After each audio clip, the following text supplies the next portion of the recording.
Morning everybody, switch on your cameras. Silence. Boys at the back. Silence beta. Girls. Good morning everyone, switch on your cameras बच्चे.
On your cameras beta.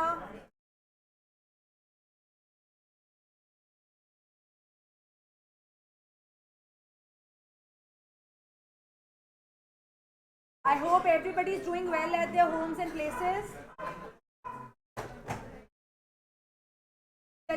As we are there with the eco revision now, the revision starts with the basic chapters.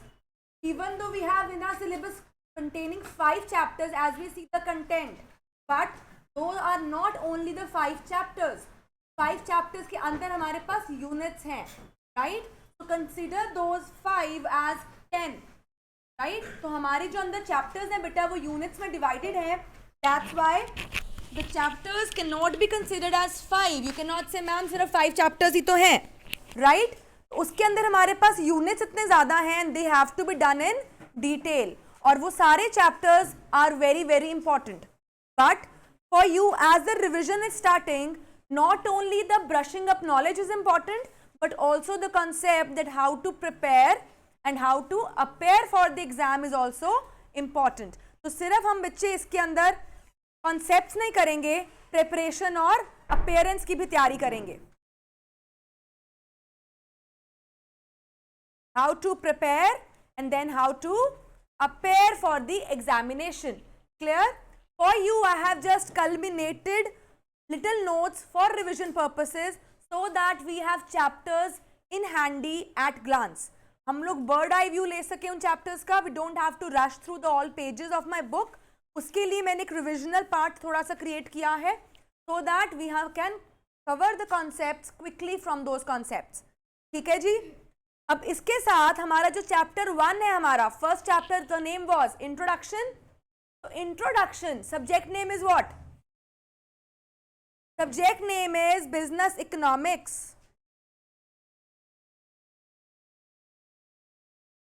Now as the name says business economics, so now this word business economics will be divided into 2 parts, right? सब मैंने आपको writing में already दिया हुआ है, so we are just brushing up. Business economics, first we will understand what is economics, then we will move on to business. अगर मैं economics की बात करती हूँ बेटा, तो इकोनॉमिक्स में हम लोगों को मालूम है कि economics is what? It's a study of economy. It's a study of economy. And economy is what?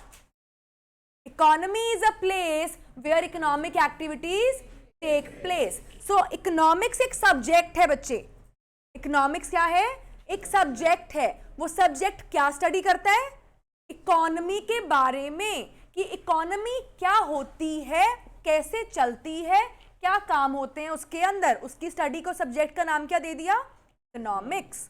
अब स्टडी करनी है इकोनॉमी, तो इकोनॉमी के बारे पता होना चाहिए. तो व्हाट इज एन इकोनॉमी बच्चे? That area where economic activities take place. So economic activities का मतलब वो सारी activities which are monetary in nature, which are monetary in nature. Is that clear?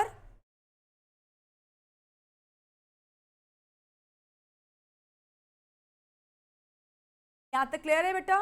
Economics में we will consider only the items which are which in nature? Monetary. So if I am visiting a Gurdwara, will it be considered in economics? No. And if I am cooking in a hotel as a chef, will it be considered in economics? Yes. तो अगर बच्चे मैं कोई भी काम कर रही हूं अपना लाइवलीहुड कमाने के लिए, तो वो कहां पर कंसिडर किया जाएगा? इकोनॉमिक्स के अंदर, यानी उससे मेरी इकोनॉमी चलती है। उससे इकोनॉमी कैसे चलती है? कैसे चलेगी इकोनॉमी? बताओ भाई, कैसे चलेगी?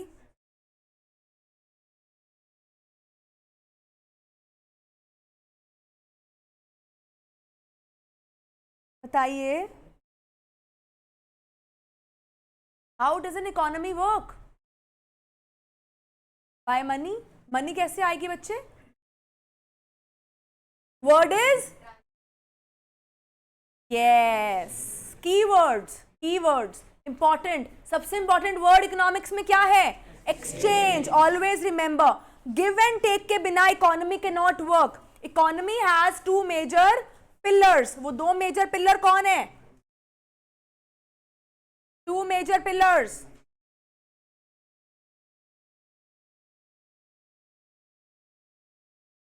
Consumer and producer. प्रोड्यूसर के अंदर ही हमारे सप्लायर्स भी आ जाते हैं।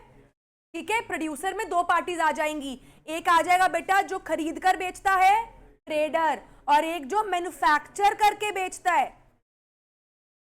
Clear? So both the parties will be considered ultimately as suppliers. चाहे मैं कहीं से माल खरीद कर आगे बेचूं या मैं खुद फैक्ट्री में बनाकर उसको आगे बेचूं, still I am what? I am a supplier. तो इस केस में बच्चे हमारी इकोनॉमी के दो पिलर्स हैं, कंज्यूमर एंड प्रोड्यूसर। इन दो पिलर्स के बिना इकोनॉमी वर्क नहीं कर सकती, because they are the only parties who undergo an exchange. Who undergo an exchange. सबसे इंपॉर्टेंट चीज क्या है? Exchange. Exchange of what? Goods and services. क्योंकि मैं यहां पर सिर्फ मॉनेटरी ट्रांजैक्शंस की बात करती हूं, तो इकोनॉमिक्स में एक्सचेंज भी किन चीजों का होगा? मॉनेटरी बेसिस पर गुड्स एंड सर्विसेज का। Is that clear? आई बात समझ? तो इंपॉर्टेंट एक्टिविटीज ऑफ इकोनॉमिक्स जिससे इकोनॉमी चल रही है वो क्या है? प्रोडक्शन, कंजम्पशन, एक्सचेंज, और साथ में चौथी आ जाती है distribution. Now what is distribution? Production clear हो गया, पिलर है। कंज्यूमर भी क्लियर है, एक्सचेंज भी क्लियर है, but what is distribution now? Now distribution is when something is earned. जब मैंने कोई पैसे कमा लिए, मैंने उसके हिस्से उन लोगों को डिस्ट्रीब्यूट करने हैं जो कि उसको डिजर्व करते हैं या जिनका हाथ था उसकी प्रोडक्शन में। फॉर एग्जाम्पल मेरे पास एक प्रोडक्ट है जो मैंने 1000 रुपीज का सेल किया। सेलिंग प्राइस क्या है? 1000। इसके अंदर 200 तो था मेरा प्रॉफिट, बाकी 800 क्या है? Cost of production. अब इस कॉस्ट ऑफ प्रोडक्शन में बच्चे हमारे सारे फैक्टर्स ऑफ प्रोडक्शन के खर्चे आए होंगे। ठीक है, यानी ये जो 800 रुपए है मेरे पास, वो सारे 800 मेरे को बिलोंग नहीं करते और ना ही किसी एक पर्टिकुलर पर्सन को। This 800 has to be distributed among factors of production. Labour को जाएगा उसके वेजेस, लैंड को जाएगा उसके रेंट, आपकी कैपिटल आपने अगर बोरो की रखी है तो इंटरेस्ट उसको आप पे करोगे, और एंटरप्रेन्योर का पोर्शन तो ऊपर हम ले चुके हैं, द प्रॉफिट्स। इट मीन्स ये 800 मैंने क्या कर दिए? Distribute. The income got distributed among the factors of production. ठीक है, बट ये हम डिस्ट्रीब्यूशन इस तरह से करते नहीं है। It is just in my mind calculation कि मेरे 800 में से सारे पैसे इन लोगों में बट गए। पर हम लोग करते क्या है? We have fixed monthly wages, monthly salaries and payments. वो हम पहले कर दें या बाद में करें, दैट इज सेपरेट। हम ऐसे इंडिविजुअली एक एक प्रोडक्ट के पीछे पेमेंट नहीं करते हैं, लेकिन उसका क्राइटेरिया ऑफ थिंकिंग तो यही रहेगा ना कि मेरे इस पैसों में पूरा हक मेरा नहीं है, मैंने इसकी कमाई से ही अपने फैक्ट्री के खर्चे भी निकालने हैं। Is that clear? आई बात समझ? So that process is known as distribution. Everybody is having their notes handy, so this all concepts are written over there. I need not dictate them again. तो I hope आपको एक concept समझ में आ रहे हैं अब. Everybody is clear? In between if you have any doubt please let me know. यहां तक क्लियर बेटा? तो इकोनॉमिक्स क्या होता है बच्चे? फिर क्या हो गया economics?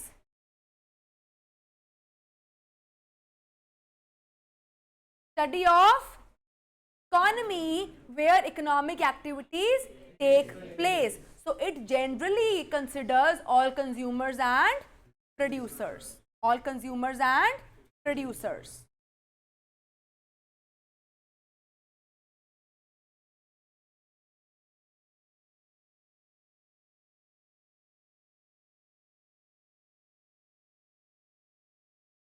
That clear? All consumers and producers will be covered under economics. Clear beta? Now, economics term जब हमारी यहाँ तक पहुँच गई, it was not such when it was introduced. It has evolved over time. We did certain definitions of different authors and economists.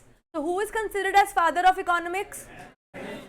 Adam Smith. ठीक है, उन्होंने अपनी बुक के अंदर an inquiry into the nature and causes of wealth of nations, उसके अंदर इस concept के बारे सारा बताया था, जो कि हमें क्या बताता है कि इकोनॉमी क्या है?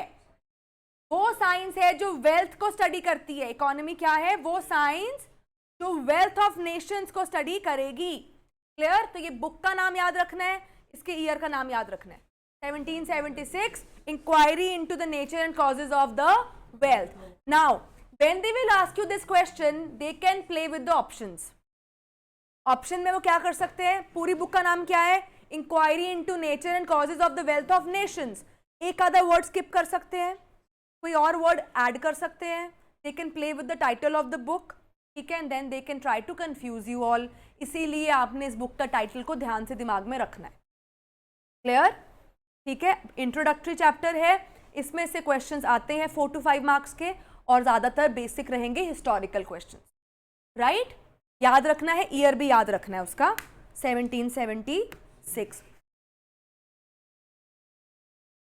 One more new student. अच्छा, इज दैट क्लियर बेटा? अब एल्फ्रेड मार्शल उसके बाद आए. एडम स्मिथ के बाद कौन आए थे? Alfred Marshall. He criticized Adam Smith and he said कि आपकी जो स्टडी ऑफ इकोनॉमिक्स है, that is only which based? Monetary. It is wealth based. But in actual एक human individual is a social animal. तो वो सिर्फ monetary basis से अपनी ट्रांजैक्शंस और जिंदगी नहीं चला सकता. Therefore he has to consider कि वो अपनी सोशल लाइफ को भी कैसे जिएगा. तो therefore we can say economics is not only study of wealth but also study of mankind. Is that clear?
हाँ जी बेटा, is it clear till this point?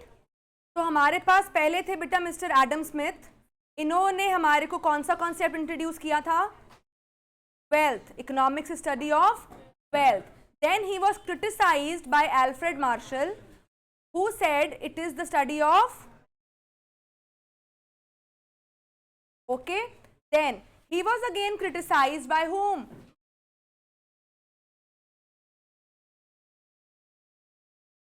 ठीक है, लायनल रॉबिन्स. इन्होंने बोला कि आप सबकी बातें ठीक हैं, but until and unless a person can play with his resources, ultimately every individual is earning something. आपने बोला monetary transactions, वो monetary transaction से दूसरे ने बोला mankind, यानी अपनी जिंदगी चलानी है, सोशल लाइफ, पर्सनल लाइफ, खर्चे करने हैं.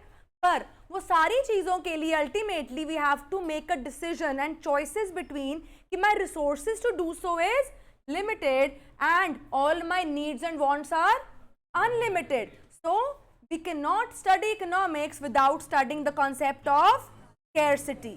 Is that clear?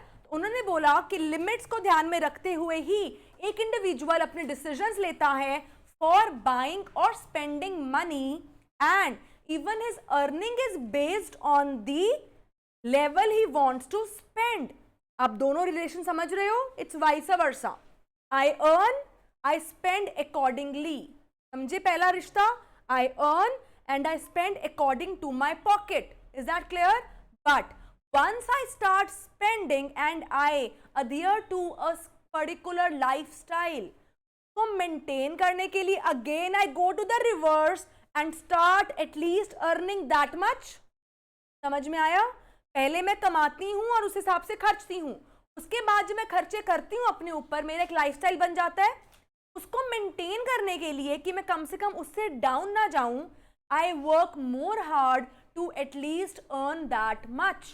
It's a circular flow, chain. That clear? That clear? Once it goes forward, then again it comes backward.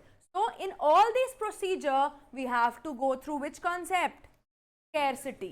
तो आपने ये तीन चीजें बस दिमाग में रखनी है जो scarcity के लिए आपको क्वेश्चंस आ सकते हैं. वो क्या है? लिमिटेड रिसोर्सेज,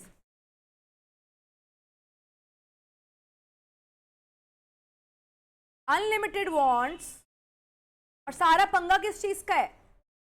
कि resources have alternative uses. Simple सी बात है बच्चे, अगर मेरे पास ऑप्शंस ना हो, इतनी टेंशन भी ना हो माइंड में. You can take a live example of you people only. अभी सीए फाउंडेशन है, ठीक है, 4 पेपर है, पता है देना ही है, राइट? कोई ऑप्शन तो नहीं है. जैसे ही हम लोग सीए क्लियर कर लेंगे फाउंडेशन, हमारा इंटर आएगा, उसमें हमारे पास ऑप्शन होती है कि ग्रुप पहले कौन सा देना है, बाद में कौन सा ग्रुप देना है. उस केसेस में हम लोग क्या करते हैं, चॉइस की वजह से टेंशन में रहते हैं, सारे दें कि ना दें, कौन सा पहले दें. उस वजह से we will not be able to focus much और हमारी कंसंट्रेशन ब्रेक होती है. कभी बीकॉम में आपको ऑप्शन मिलती है, कितने सब्जेक्ट दे सकते हो? सब्जेक्ट हैं तो डेट शीट भी पूरी आएगी, और जब सामने आ जाती है तो हम पार भी कर लेते हैं, बाय हुक और by crook we clear it. ठीक है, तो जनरली लाइफ में ज्यादातर प्रॉब्लम्स किस वजह से आती हैं? जब मेरे पास ऑप्शन हो. कोई ऑप्शन नहीं है तो life is easy, right? Similarly जब एक इंडिविजुअल को रिसोर्सेज के यूजेस ऑल्टरनेटिव है, अगर एक रिसोर्स हो जो एक ही काम में आता होता, क्या मुझे सोचना पड़ता? सिंपल है भाई, ये तो और कहीं काम आएगा ही नहीं, बस काम खत्म करो. पर प्रॉब्लम है कि रिसोर्सेज का यूसेज ऑल्टरनेटिव है. It can be taken as a use for any purpose. उस वजह से आई गो इनटू अ डायलेमा कि भाई मैं किस पर्पस के लिए इसको इस्तेमाल करूं. एंड सारी स्टोरी एक इंडिविजुअल की और लाइफ भी सारी हमारी इसी में निकल जाती है. My entire life is based on this. आप अपनी रूटीन चेक करो, फ्यूचर देख लेना, पास देख लो. Throughout you are just fighting with this, what to do and what not to do, where to spend, where not to spend, कौन सी नीड्स में सैक्रिफाइस कर दूंगी, कौन सी नीड्स में अभी अर्जेंटली पूरी कर लूंगी. और ये सारी कहानी किसकी वजह से हुई? Is that clear? अगर रिसोर्सेज एम्पल अमाउंट में अवेलेबल होते तो ये प्रॉब्लम मेरे को नहीं आती. Is that clear? ठीक है. एंड देन आफ्टर दिस इसको एक और इकोनॉमिस्ट ने क्रिटिसाइज किया, and who was that? After this it was criticised again by Samuelson. He just said कि okay, you all three are right. I will just add growth into it. ठीक है? Because every individual not only focuses in his current life but also is concerned about future. तुम भी किसके लिए concerned हो अभी? बस future. Everybody is more concerned about future. Nobody is living in present. Past तो गया गया खत्म हो गया. सारी टेंशन किस चीज की है? फ्यूचर की. ऐसा हो जाए तो, ऐसा कर लें तो, एग्जाम अच्छा हो जाए तो कितना अच्छा हो. ठीक है? तो ये सारी चीजें हमारे थॉट्स किसकी तरफ जा रहे हैं? Future. And future relates with growth. Nobody in this world will expect any downfall in future for himself. हर एक का माइंड सेट अपने आप को लेकर एटलीस्ट एक पॉजिटिव अप्रोच में रहता है कि I will grow in future. Everybody looks themselves at a better place in future than today. That is true. कि आज हम यहाँ हैं, कल हम किसी अच्छी better जगह पर होंगे. Right? We must be earning better. We must having a better lifestyle or something like that. यानी सारी story में individually है क्या? Growth. That clear? ठीक है जी? Everybody any doubt?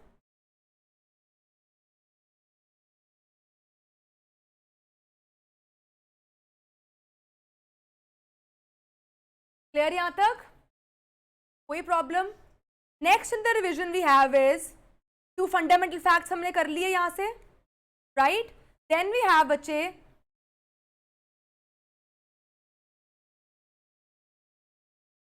Economics is further divided into 2 parts, micro and macro. Micro and macro. Now micro economics and macro economics क्या कहती है? माइक्रो इकोनॉमिक्स मतलब study of small individual units. Micro economics क्या होती है बच्चे? Study of small individual units.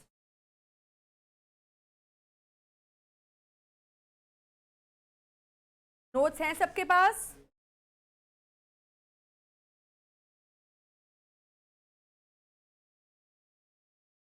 Study of behavior of different individuals is known as microeconomics. When we study individuals, for example,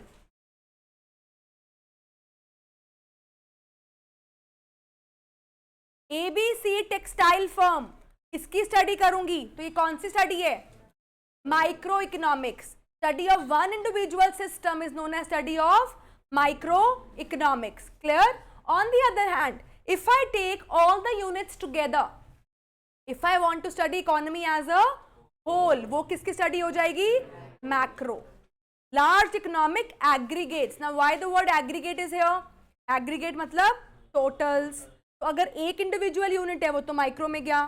macro में मुझे पढ़ना होता है सबको एक साथ, तो ऑब्वियसली टोटल्स लेने पड़ेंगे, एग्रीगेट्स लेने पड़ेंगे. Is that clear? Economic aggregates taken together.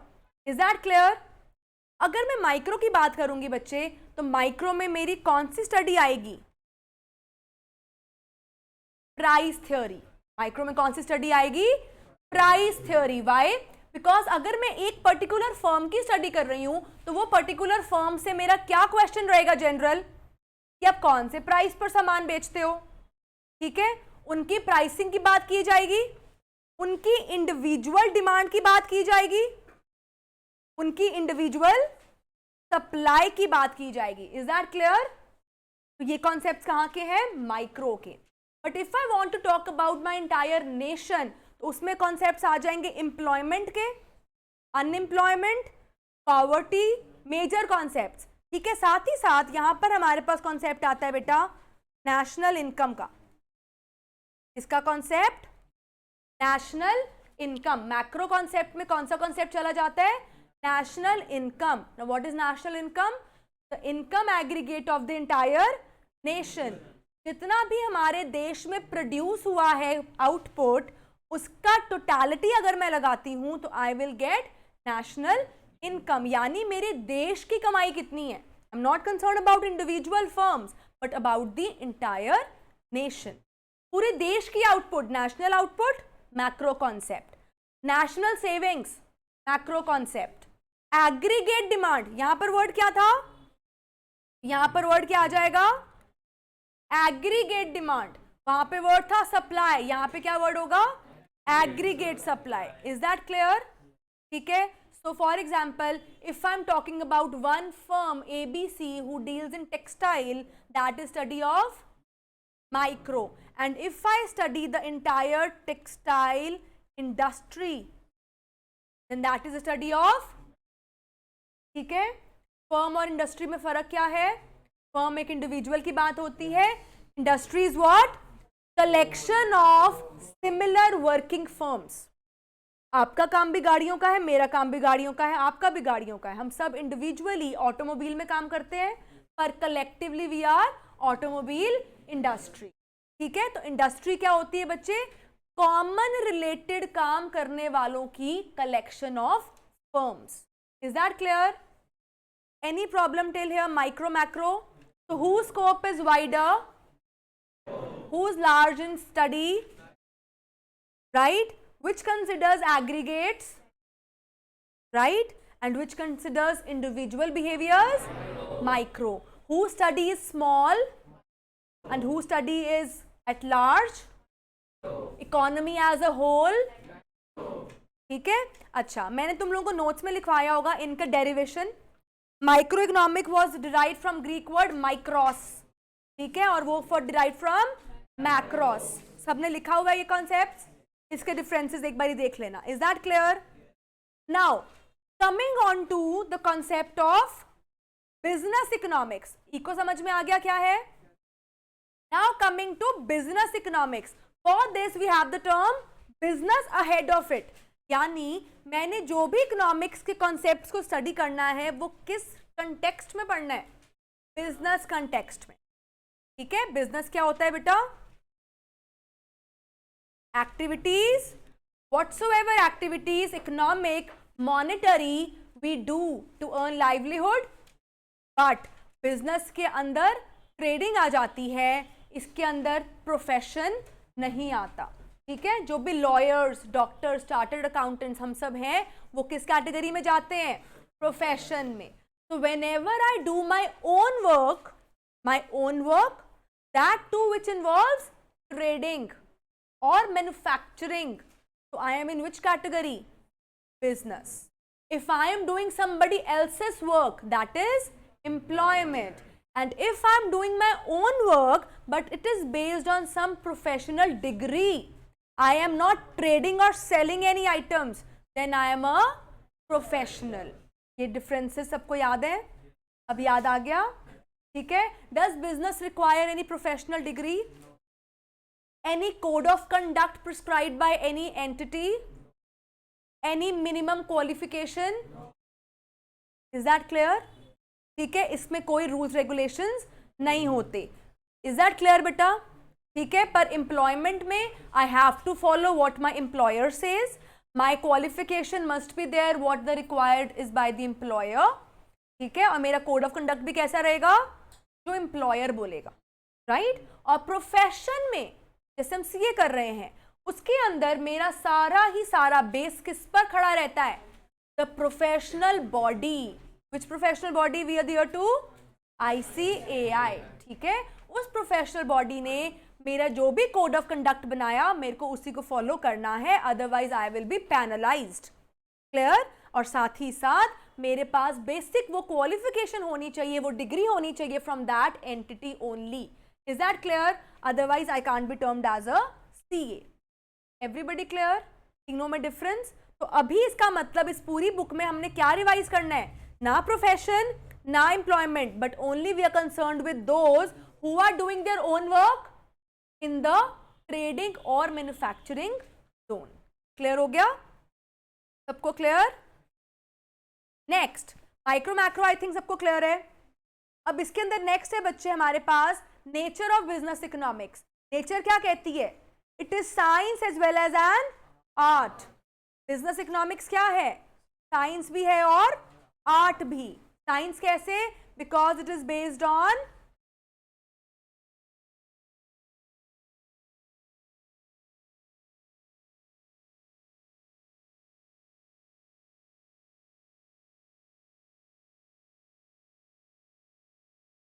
Is science. Science किस चीज को हम बोलते हैं? वो कॉन्सेप्ट जिसके कोई फॉर्मूलाज होते हैं, जिसके कोई सेट ऑफ प्रोसीजर्स और मेथड्स होते हैं। साइंस में हर चीज का एक मेथड और प्रोसीजर है ना, इट इज, तभी उस चीज को हम साइंटिफिक बोलते हैं। जब कोई इंडिविजुअल बहुत ज्यादा क्वेश्चनिंग भी करता है, उसको क्या बोलते हैं? भाई इतना साइंटिफिक मत बनो, right? Because we want logic behind everything. Similarly business economics में उसको अप्लाई करने से पहले, do I need the knowledge of what eco is all about? उसके सारा सिस्टमैटिक मेथड्स, प्रोसीजर्स हमें पता होने चाहिए, तो ही मैं अप्लाई कर सकूंगी। So that's why it is termed as science. And why it is an art? It is based on individual's personal capacity.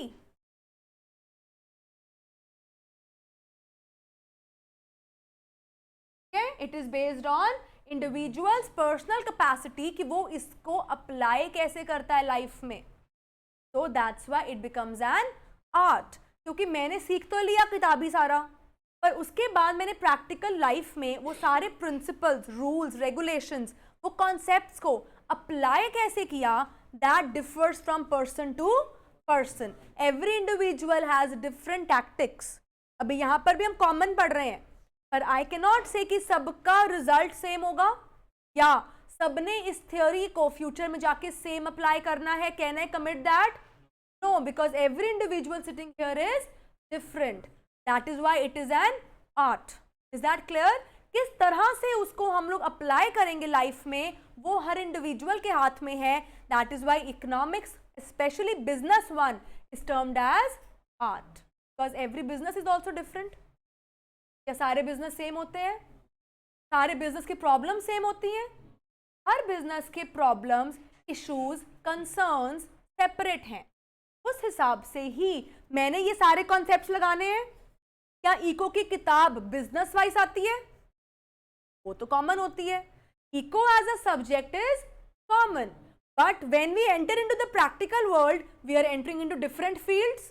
तो यही कॉमन कॉन्सेप्ट डिफरेंट फील्ड्स में लगाना क्या आर्ट नहीं है? क्लियर? आई बात समझ? किताब कॉमन, लाइफ के पहलू डिफरेंट. उस किताब कॉमन को कैसे मैं अपने हिसाब से ढालकर अपनी सिचुएशन पर अप्लाई कर लेती हूं, वो क्या है? आर्ट. Is that clear? तो आपने ये कीवर्ड्स पर ध्यान देना है, ज्यादा डिटेल में जाना नहीं, बिकॉज आपको तो एमसीक्यूज पूछने हैं. तो they will be asking you these question, right? Next feature और nature, it is based on micro. Simple सी बात है बेटा, जब मैं बिजनेस इकोनॉमिक्स की बात कर रही हूं, when I am talking about business economics,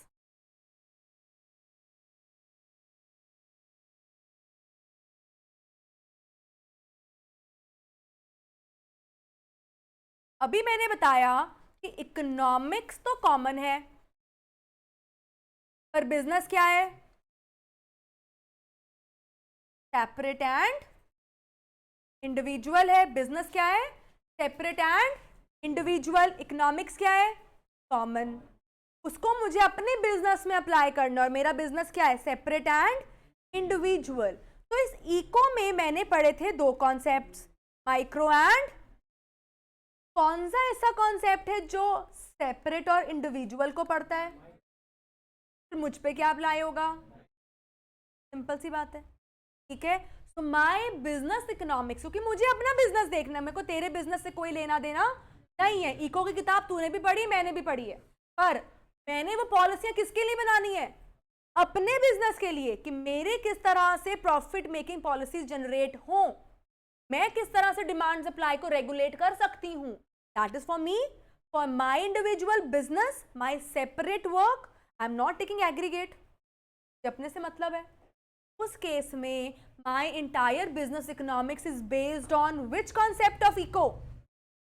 मैंने कॉमन किताब में से कौन सा कॉन्सेप्ट अपने पे लगा लिया? माइक्रो. तो याद रखो, it is based on micro. Micro इसका क्या है? हार्ट. पढ़ा था हमने. What is the heart of business economics? Micro. ठीक है? बट माइक्रो तो मैंने लगा ली अपने लिए, मैं कंसर्न अपने लिए ही. But can a business work in isolation? अकेले में चलता है? सोसाइटी है, रिसोर्सेज हैं, पब्लिक है, इंटरनेशनल मार्केट्स हैं, गवर्नमेंट है, कॉम्पिटिटर्स हैं, कितनी सारी पार्टीज हैं. और वो सारी पार्टीज मेरे पार्ट का हिस्सा नहीं है, बाहर की पार्टीज हैं, उन सब का असर मुझ पर पड़ेगा। उनका कोई भी लिया गया एक्शन या कोई भी हलचल मार्केट में हो, क्या मुझ पर फर्क डालेगी? राइट? इसका मतलब मैं माइक्रो पर तो बेस्ड हूं। Can I work without considering macro? They work hand in hand. But अगर मैं बोल रही हूं कि भाई मेजर पार्ट क्या है, तो आई विल डेफिनेटली से बिजनेस इकोनॉमिक्स इज बेस्ड, यानी उसकी नींव क्या है? माइक्रो। बट उसकी बिल्डिंग खड़ी नहीं हो सकती जब तक वो मैक्रो स्ट्रक्चर्स को भी ध्यान में ना दे। Is that clear? So it is based on micro but incorporates macro. आई बात समझ? बेस्ड किस पर? इनकॉर्पोरेट क्या करना है अपने अंदर? सारा कुछ संभाल लेना है। क्यों? उनके बिना मेरा काम नहीं चलना। I can not just close my eyes and run my business. मेरे को अपनी आईज ओपन रख के पूरी मार्केट पे ध्यान देना होगा। Is that clear? For that purpose I have to face and study macro concepts as well, but it is based on what? Micro. Is that clear? Based on micro but incorporates elements of macro because I cannot work without studying macro. Is that clear? ठीक है जी? Done. So what is business economics? Practical application of theoretical concepts of economy. जो तुमने economics में theory पढ़ी, जो भी हम chapters पढ़ चुके हैं, उन सबको रियल लाइफ में एज अ बिजनेस मैनेजर अपने बिजनेस को चलाने के लिए कैसे अप्लाई करना है, उसको हम क्या बोलते हैं? Business economics. फिर मुझे बताओ, इज बिजनेस इकोनॉमिक्स वाइड और economics wide? Business economics is wider as compare to economics. Is that clear?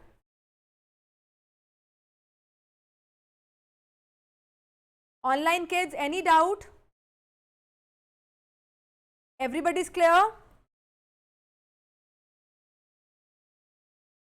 Good.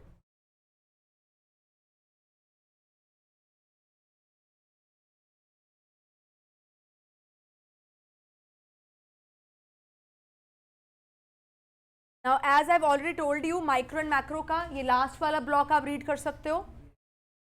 Every business goes through two issues, internal issues that belong to its particular firm, उसकी operational issues, labor short है, technology मेरी अच्छी नहीं है, पैसे की shortage है, land जो मैंने ली हुई है रेंट पर वो लैंडलॉर्ड मुझे कह रहा है खाली करने के लिए, या मेरी machinery is not that updated और efficient to take more orders. तो ये सारी चीजें मेरे कौन से इश्यूज हैं? इंटरनल और ऑपरेशनल इश्यूज। तो ये इंडिविजुअल इश्यूज हैं, can be solved using which economics portion? तो फ्रॉम इको की किताब मैं ये इशू सॉल्व करने के लिए कौन सा पार्ट लेकर आऊं? माइक्रो का। ये सारे पैटर्न्स मेरे कैसे सॉल्व हो जाएंगे? माइक्रो की स्टडी से। Clear? And on the other hand the business structure is surrounded by various elements. वो सारे कौन से इश्यूज हैं? एक्सटर्नल। कौन से इश्यूज? एक्सटर्नल। वो सारे एक्सटर्नल इश्यूज क्योंकि are at large. External issues कैसे होते हैं? किसी एक फर्म के लिए होते हैं, कॉमन टू ऑल होते हैं। अब पैंडेमिक था, वाज इट फॉर वन और फॉर ऑल? कॉमन। कोई इंटरनेशनल ट्रीटी या अग्रीमेंट साइन होगा, फॉर वन फॉर ऑल। कोई अब जैसे वॉर हो रही है रशिया यूक्रेन में, इट इज अफेक्टिंग वन और all? Aggregate. It is covering aggregate. अब चाइना पर बैन लगाया प्रोडक्ट्स का, वन और ऑल? जितनी भी फर्म्स चाइना पर बेस्ड थी फॉर देयर मटेरियल सप्लाईज, उन सबका काम डिपेंड हो गया, रिड्यूस हुआ। राइट? तो वो सारे लोग ऑटोमेटिकली अफेक्ट हो गए, चाहे अपनी जितनी मर्जी स्ट्रॉन्ग पॉलिसियां बना लो। Can you ignore external matters? मेरा अंदर का स्ट्रक्चर फैक्ट्री का very strong, updated technology, a lot of capital, very efficient labour, good entrepreneurial skills, सब कुछ रेडी, इंटरनल थिंग्स रेडी। पर क्या मैं आईज क्लोज करके बिजनेस चला लूंगी?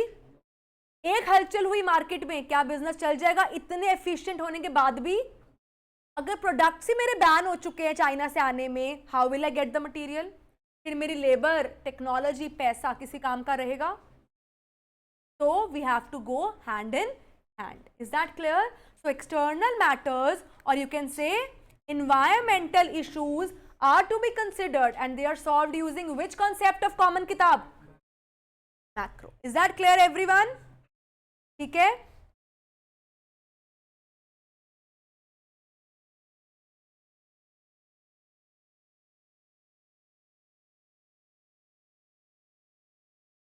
Read these points बच्चे. मैक्रो इकोनॉमिक्स एंड माइक्रो के पॉइंट्स रीड करो.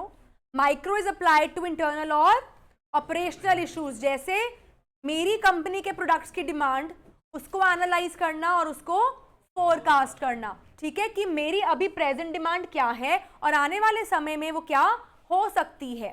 Then production and cost analysis means what is the cost of producing the goods I am handling at present. क्या वो cost मेरी revenue से recover हो भी रही है या नहीं, और what all I can do to reduce that cost structure. Clear? Then inventory management. Inventory management क्या होता है बच्चे? स्टॉक भी मेरे को देखना है अपना, कि कहीं मेरी ऐसी चीजें ना हो जो एक्सपायर्ड आइटम्स में आ जाएं, उनको मुझे क्लियर ऑफ करना है. साथ ही साथ स्टॉकिंग में मेरे को ध्यान रखना होता है अंडर स्टॉक, ओवर स्टॉक का. ठीक है, ना तो मेरा गोडाउन अंडर स्टॉक रहना चाहिए. क्यों? उससे क्या होता है, मेरी प्रोडक्शन जो है इंटरप्ट होती है, हैमर होती है. मेरी प्रोडक्शन लाइन चल रही है, बीच में आते आते कह रहे सर माल खत्म हो गया, अब गोडाउन में भी नहीं है, क्या तुरंत ऑर्डर होकर सप्लाई हो जाएगा? नहीं, उस दिन की सारी प्रोडक्शन वेस्ट, लेबर का time waste, energy waste, machine की बेल्ट का जो राउंड था वो भी वेस्ट. Is that clear? और ना ही ओवर स्टॉकिंग करनी है. ओवर स्टॉकिंग से भी क्या होता है, मेरी सारी कैपिटल ब्लॉक हो जाती है, के अंदर मेरी सारी कैपिटल ब्लॉक हो जाती है. अभी मुझे वो स्टॉक चाहिए ही नहीं, मैंने खरीद कर डंप कर रखा है, क्या हुआ, मेरा पैसा क्या है, ब्लॉक हो गया. अगर मैंने ओवर स्टॉकिंग ना की होती तो मेरा वही पैसा कहीं और इस्तेमाल हो जाता. क्लियर? तो ना ही अंडर स्टॉक करना है, ना ही ओवर स्टॉक. बाकी आपने बचपन में लीफो फीफो पढ़े होंगे. इन्वेंट्री मैनेजमेंट अभी भी कर रहे हो? ठीक है. Store ledgers, these are the part of inventory management. Clear है? नेक्स्ट, और एक कंपनी को क्या देखना होता है, उसका मार्केट स्ट्रक्चर और प्राइसिंग पॉलिसीज, कि at what price his product must be priced. उसके प्रोडक्ट का क्या प्राइस होना चाहिए जो मार्केट में उतरे. सिंपल सी बात है बेटा, this is based on various factors, जिसका पहला फैक्टर क्या है, कॉस्ट. इस कॉस्टिंग के ऊपर ही तो मेरा मार्जिन आएगा. प्लस मैं मार्जिन को टू हाई नहीं सेट कर सकती, because I have competitors in market. अगर मैं टू हाई सेट कर देती हूं, will I be able to attract customers? No, तो कोई फायदा ही नहीं मार्केट में उतारने का.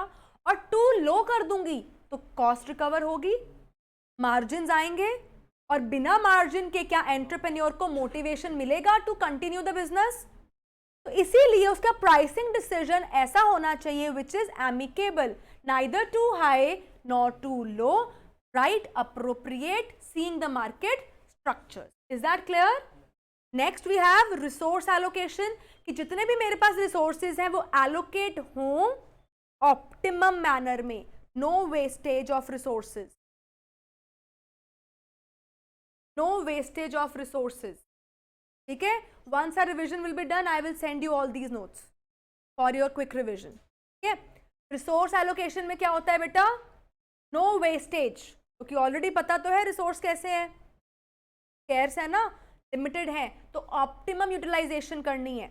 Then theory of capital and investment decisions, मतलब कि जो पैसा है एक एंटरप्रेन्योर के पास, उस पैसे को कैसे ग्रो करवाना है, where to invest it so that money earns money.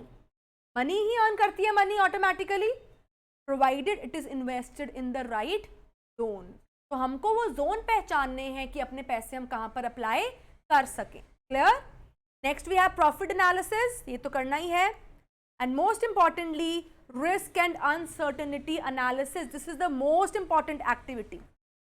Y? Study कर रही हूँ बिजनेस इकोनॉमिक्स, और बिजनेस क्या है, most risky and uncertain activity. Risky and uncertain, we don't know about it, what will happen in future. ये risky भी है और अनसर्टन भी. तो एक एंटरप्रेन्योर का ड्यूटी रहता है बच्चे कि वो अपने रिस्क को और अनसर्टनिटीज को मैनेज करने की तैयारी पहले से ही रखे. We must be ready to face any kind of uncertainty which can come in. Is that clear? ठीक है, बात समझ में आई? तो बिजनेस इज अनसर्टन. मैं नहीं कह सकती कि आज मेरा अच्छा चल रहा है तो कल भी अच्छा ही होगा. I will open my shop daily, but I cannot commit what the sales would like be. Is that clear? ठीक है, सारे points go through करो if you have any problem.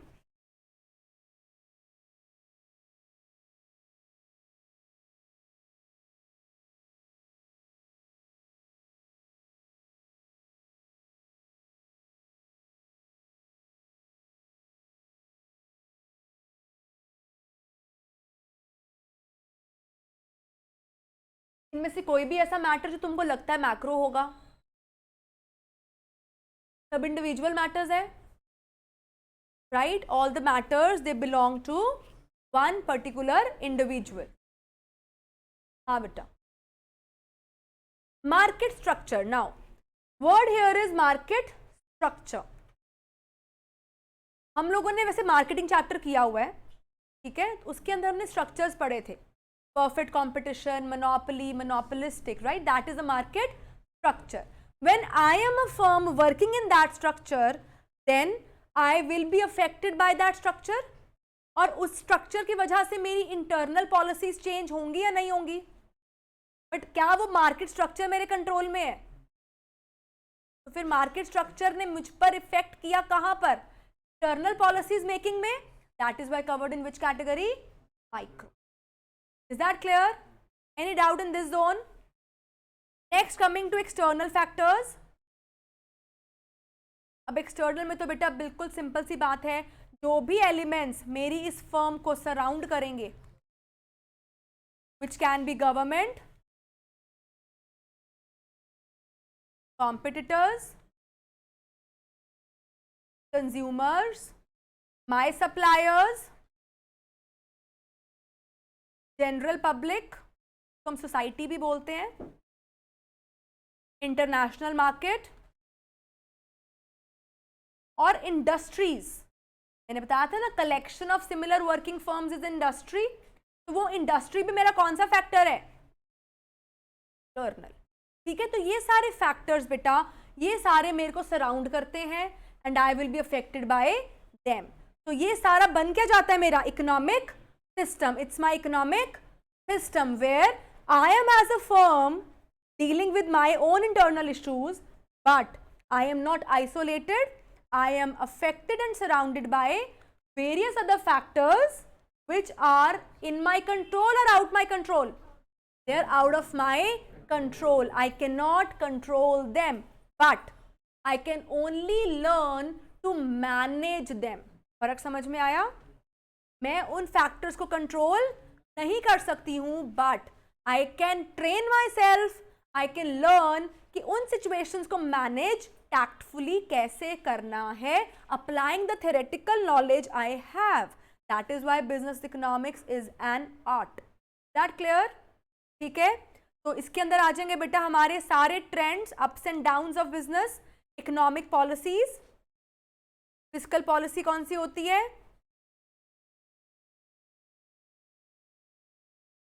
The policy that relates with government revenue and expenditure, जिसको हम बच्चों की भाषा में गवर्नमेंट का बजट भी बोलते हैं. क्लियर? ग्लोबलाइजेशन पॉलिसीज, इंटरनेशनल, सारी बैंकों की फंक्शनिंग, फाइनेंशियल सेक्टर्स, हमारे ट्रेड यूनियंस. लेबर भी बहुत तंग करती है कई बार, तो लेबर अगर बेटा ट्रेड यूनियन बना ले और स्ट्राइक्स पर चले जाएं, will I be affected? Right? तो ये सब कौन से सेक्टर्स हैं? Consumers. They all are what? External factors. Society, politics. Politics is also a very important part. Every firm works under different political environment. Okay? और political environment ही decide करता है the peace and harmony with which you can work. Is that clear?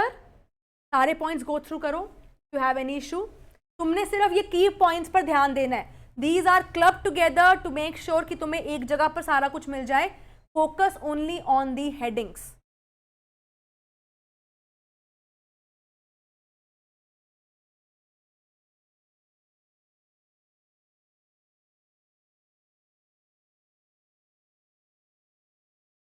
अगर आप ये structure side वाला याद रख लोगे ना कि मेरे इर्द गिर्द कौन है, आपको ये सारे नाम अपने आप ही रिलेट करने लगेंगे, बिकॉज आपने कुछ लिखना तो है नहीं पेपर में.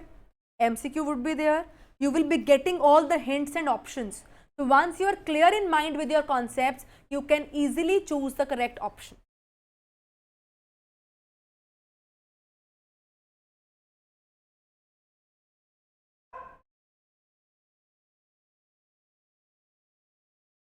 यहां पर एक वर्ड आया सोशियो इकोनॉमिक. अगर मैं बात करती हूँ बेटा ट्रेड यूनियंस वगैरह की, या यहाँ पर NGOs भी आ जाते हैं, नॉन गवर्नमेंटल ऑर्गेनाइजेशंस. आप लोगों को पता ही है ये लोग ज़्यादातर ह्यूमन राइट्स के लिए काम करते हैं. ठीक है, तो ये जो सोशियो इकोनॉमिक वर्ड आया, it's a combo of social and economic. यानी they are working for monetary benefits also, but they will also put social welfare ahead. उनकी प्रायोरिटी क्या है? Social welfare. अब ट्रेड यूनियन की बात करते हैं, सबको पैसे मिलते हैं, सैलरी मिलती है, वेजेस मिलते हैं, लेबर है, इकोनॉमिक पॉइंट आ गया. पर सोशियो वर्ड कहां से आया? Because they are working for social benefit of their team members. उनके यूनियन में जितनी भी लेबर है उन्होंने ध्यान रखना है कि उनको कोई एक्सप्लॉइट ना करे, मिसयूज ओवर यूज ना किया जाए, और उनको उनके हक के पैसे समय समय पर मिलते रहे विद गुड फैसिलिटीज. ये सब इंश्योर करते हैं. तो that's why the word is socio economic. They are having monetary concerns along with which concerns? Social welfare. Is that clear? Social welfare plus monetary.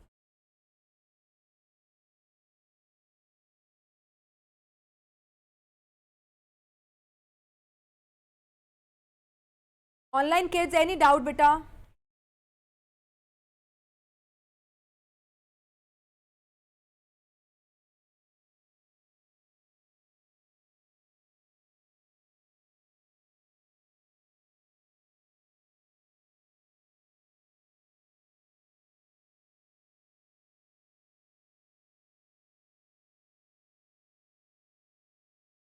Clear बच्चा?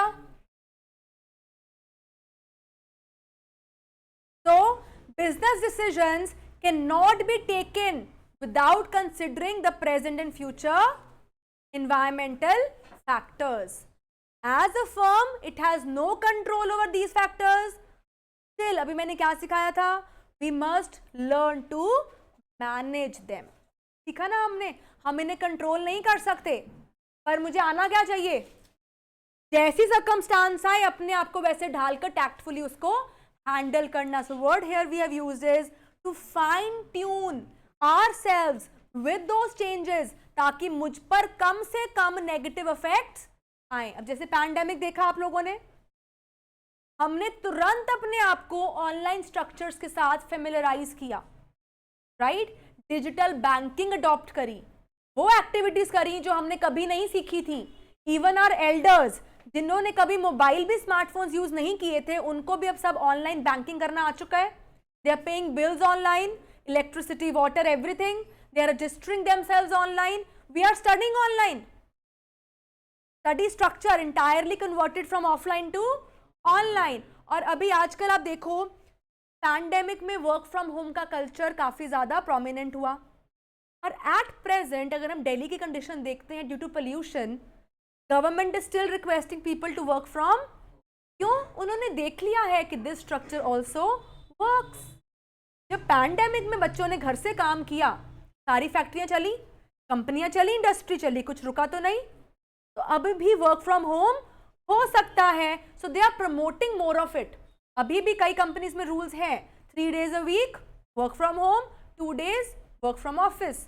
उससे क्या हो रहा है? रिसोर्सेज बच रहे हैं, कम एसी चलेंगे, कम पोल्यूशन होगा, कम ट्रैफिक होगा, कम गाड़ियां निकलेंगी, सारा बचाव हो जाएगा उस हिसाब से, right? So we have done what?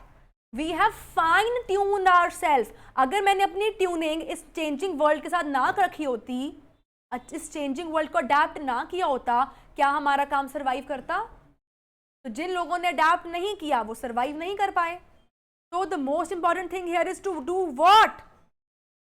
आने वाली घटनाएं मेरे कंट्रोल में नहीं है. I have to check myself, check within, कि क्या मैं उनको हैंडल कर सकती हूं. Is that clear? ये लाइन्स रीड करो अच्छे से. And this not only works for business, it also works for you as a student as well. ठीक है, सिर्फ हमने पढ़ाई पे देख रहे हैं हम ध्यान, पर इन लाइंस को अपनी रियल लाइफ में भी अडेप्ट करो बेटा. आपको बहुत सारे ऐसे अनसीन सर्कमस्टांसेस सामने आएंगे अभी. Your life is just started. In your career also, you will face so many situations which you cannot control. So what you have to do? You have to fine tune yourself. Why the word fine tune is here?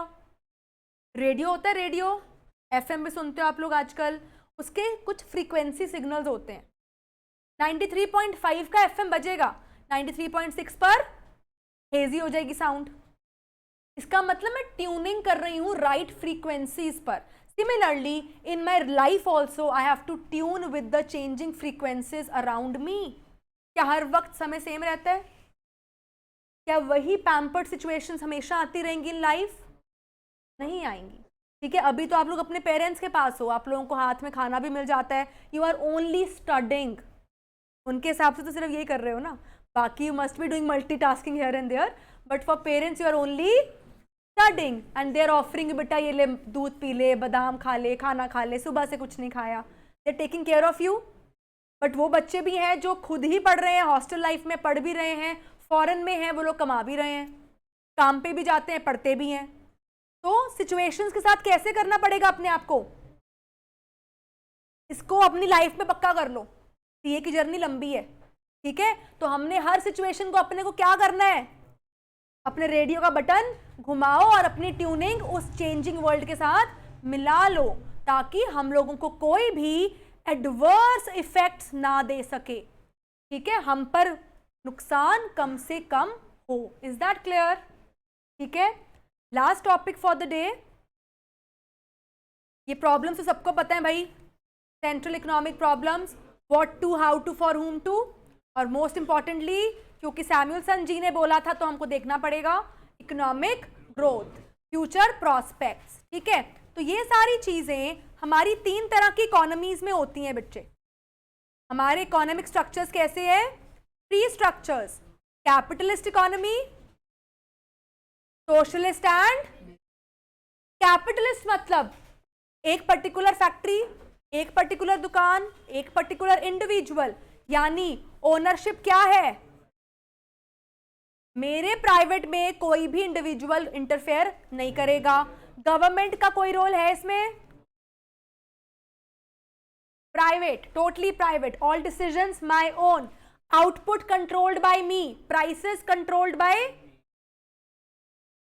अब price तो मैं decide नहीं कर सकती ना बेटा, तो क्योंकि अगर मैं प्राइवेट हूं तो बाकी फर्म्स भी तो प्राइवेट होंगी, राइट? तो जो प्राइसेस डिसाइड होते हैं बच्चे, वो कौन डिसाइड करता है? प्राइस मैकेनिज्म मतलब functioning of demand and supply, demand and supply. ठीक है, so all the decisions are taken generally with which motive? Because I am a private firm. मेरा मेन रीजन क्या रहेगा काम करने का? Profit motive is my driving force. What is driving force? वो चीज जो मुझे आगे लेकर जाए, मेरी मोटिवेशन, मेरी इंस्पिरेशन जिंदगी की. ठीक है, हर एक की जिंदगी में कोई ना कोई इंस्पिरेशन होती है, मोटिवेशन होती है, या कोई ऐसा फैक्टर होता है जो मुझे जिंदगी में आगे लेकर जाता है. That force is known as driving force. जैसे मैं बोलती हूँ my mom is my driving force, अगर वो नहीं बोलती तो मैं ये सब नहीं पढ़ पाती थी. क्लियर? वैसे ही हर एक की लाइफ में कोई ना कोई ड्राइविंग फोर्स होता है कुछ करने के लिए. तो एक प्रोड्यूसर के लिए ड्राइविंग फोर्स क्या है? प्रॉफिट. प्रॉफिट का लालच नजर आएगा तो वो आगे आगे बढ़ता चला जाएगा. Is that clear? So they are only working for profit. Social welfare होगा यहाँ पे. तुम्हारे लिए इंपॉर्टेंट क्या है? इनके फीचर्स और कंट्रीज के examples.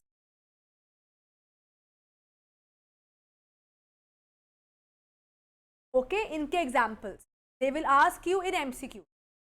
Okay, done. Next coming to socialist, word क्या आया? तो यहां पर सबसे ज्यादा कौन महान है? और ज्यादातर सोशल वेलफेयर का जिम्मा कौन लेता है? करे या ना करे, पर जिम्मेदारी किसने ली है? हम करेंगे. दुनिया का फायदा, भला करने आए हैं, वोट दे दीजिए, ठीक है। तो वोट ले रहे हैं और हमारे भले का प्रॉमिस कर रहे हैं, कमिट कर रहे हैं, तो जिम्मेदारी किसने उठाई है? तो सोशल वेलफेयर की जिम्मेदारी है गवर्नमेंट की, तो सोशल स्ट्रक्चर कौन ले रहा है? तो all the resources are controlled by, every allocation will be done by, is that clear? ठीक है, but these structures reduce your innovative skills because you are just working as a slave of the government. So this structure is also not seen practically anywhere. ठीक है, most of the countries are now turning into democratic structures जहाँ पे people are taking their own decisions. यहाँ पर decisions कौन लेगा बच्चे? Clear? So last we have is mixed economy. Mixed economy means combination of class, means you are allowed to own your own property,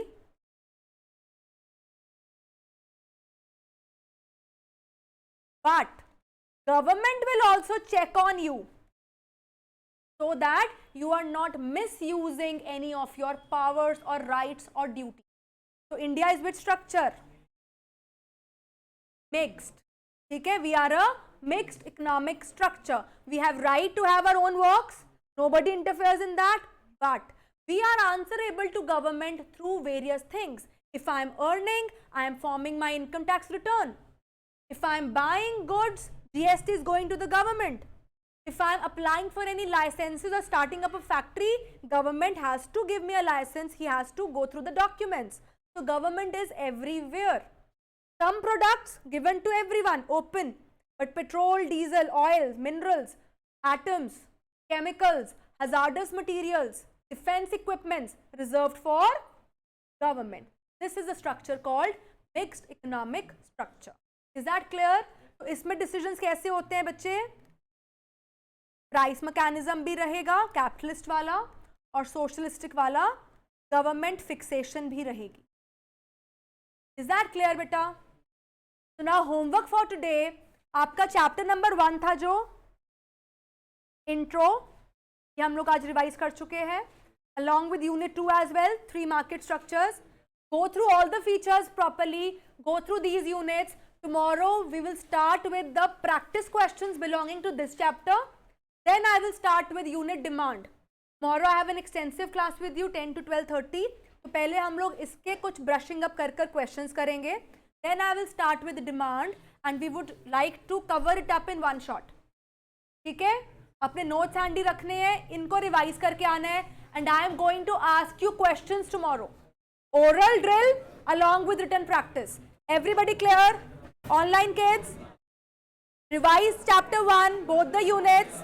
Tomorrow is your oral drill on these questions along with written practice. Everybody clear? ठीक है, see you tomorrow. Bye bye.